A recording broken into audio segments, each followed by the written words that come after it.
Welcome back to John Madden Sales. Today we're going to talk about standing wraps, and our model for the day is Hercules. So lined up on the counter here are some samples of some things that we might use to wrap a horse. Over here we have two different kinds of standing bandage. We have an inner pillow wrap, just a normal cotton wrap. We have a back on track inner wrap, and we have the outer standing bandages.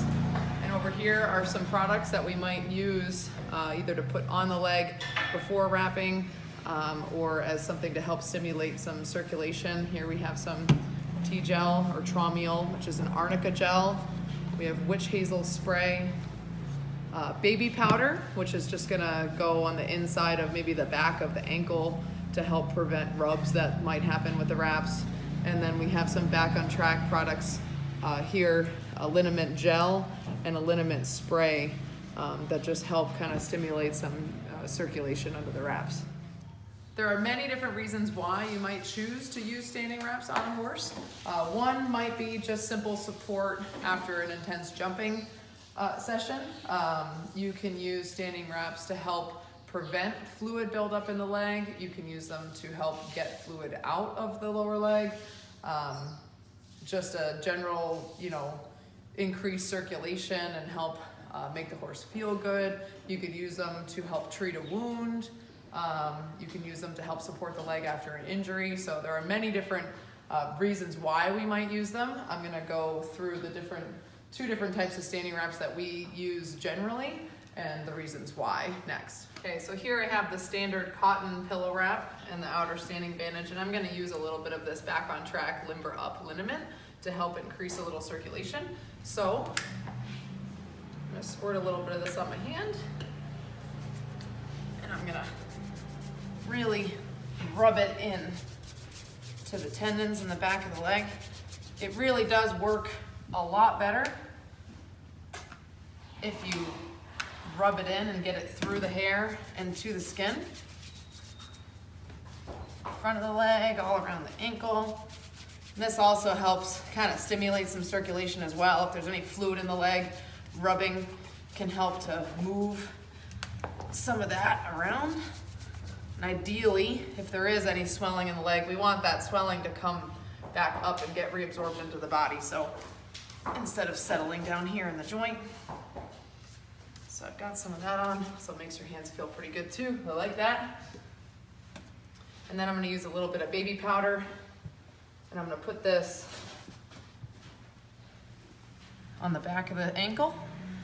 And this is just gonna help prevent a little bit of maybe a rub that could come from having the pressure of the wrap behind the leg. Now it's time to wrap. So I've got myself organized here. I'm gonna start on the inside of the leg here. You can start on the outside. The thing that you don't want is you don't want the seam over the tendon, and you don't wanna be pulling against that tendon. So the ideal way to wrap would be even pressure around the leg and no uncomfortable lumps, bumps, or seams from the wrap. So I'm going to make sure as I'm wrapping this pillow wrap around that I'm keeping the pressure even and not strangling the leg too, especially when I go to do this outer wrap.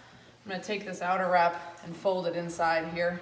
That's gonna help keep it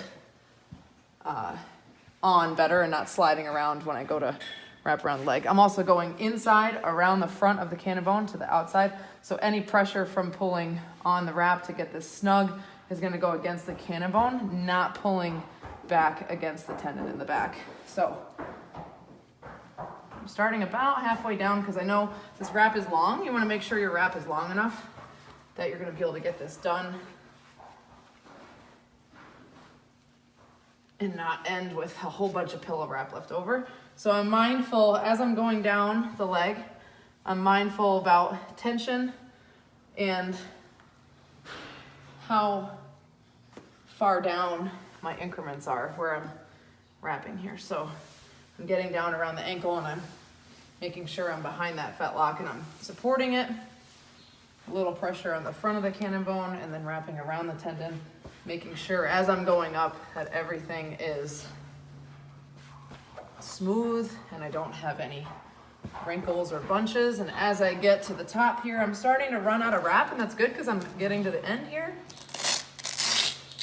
And my black wrap is gonna end just at the top of this pillow wrap. While you're doing this, make sure you don't get your face too close to their knee. So if they move like Hercules did there, I'm not gonna get clunked in the face. I'm gonna do one last check and make sure, you wanna make sure it's snug. You can fit 2 fingers in here comfortably. You don't wanna cut off the circulation. The goal is to support the leg, and whatever you've put under this wrap is gonna help with circulation. Everything is nice and even and not bunched up anywhere. Okay, so for the hind leg, I'm gonna demonstrate the back on track wrap. This wrap is special in that it has ceramic powder infused into the fabric, so that increases circulation by itself. So I'm not gonna use the liniment products or anything to help aid that circulation. I'm just gonna use the wrap itself. Little thing to note with these, you wanna wash them in cold water, and you do not wanna put them in the dryer. Putting them in the dryer especially, that heat, it takes the charge out of the fabric. So it'll just break them down quicker and not be as effective. So we do use these on a lot of our show horses. I wanna make sure that the horse is standing on the leg. So I'm just gonna push Herc over here a little bit and let him stand on that leg. I also am gonna tie up his tail because it's gonna make it easier to put the wrap on properly. I am, however, gonna still use the baby powder on the back of the fetlock. Be mindful of your surroundings when you're crouched down next to the horse, and especially by the back legs, that you are kind of out of the line of fire. And he's standing on the leg, but I need him to move over and give me a little more room, so this will be better. Okay. So I want to make sure I get this wrap so it's going to cover his fetlock. And same idea and same principles as with the cotton wrap. I do not want a seam over the tendon. I don't want any lumps and bumps. With the hind leg being a little bit longer, I'm going to start a touch lower towards the fetlock because I want to make sure I have enough wrap. So I'm going to come down and I'm checking as I go that everything's snug but not too tight.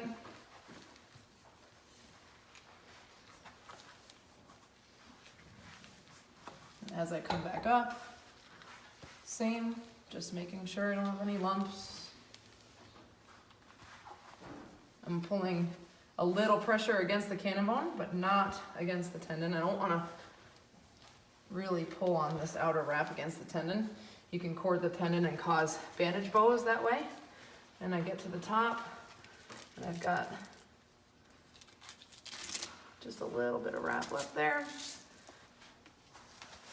And I'm going to check the pressure again, make sure everything looks good, and we're done.